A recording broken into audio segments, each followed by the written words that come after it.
solution for the question, how can local community associations or systems leverage their networks and come together to connect and support those in need of welfare? In the early years of welfare economics, nations across the world favored non monetary benefit measures like food distribution and child support systems to help the underprivileged over direct monetary transfer. In recent years, economists suggest that direct benefit transfers are better under certain conditions.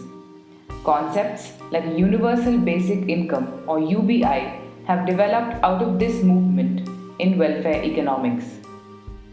While a total shift from one or the other system is neither possible nor advisable, we have provided for the ability of both kinds of assistance in our solution, which is a mobile application for our target users who wish to connect with their local communities and would provide time or money for its welfare through its building association, local businesses, or NGOs. Meet Lata, a maid working in a residential complex who lost her job due to the lockdown. She has 2 children and a husband who lost his daily wage construction job. Rakesh, our user, lives in a gated community and is aware of the distressing situation his maid is in. He wants to help in some capacity by donating money for his maid. His wife Lakshmi, on the other hand, would like to help her trusted grocery store owner who is facing challenges as his sales have dropped. They have a limited budget, so where do they spend their money and how much? Introducing SafetyNet, an application that solves their dilemma. It connects the building association with local businesses and NGOs to aid welfare of the community.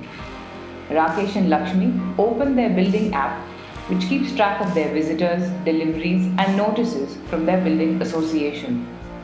SafetyNet is a widget with 3 options: community aid, buy local, and donate to NGO.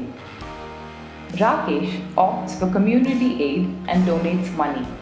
His building association then uses it to pay their support staff. Lakshmi donates a care package where products are purchased from the local store and delivered by partner applications like Swiggy or Dunzo. Finally, Mr. Murthy, Lakshmi's father, wants to donate to an NGO from his pension. So he goes through the list of the NGOs in his locality and initiates a payment. SafetyNet connects you to your community, its support staff, small businesses, and NGOs. We help you help others.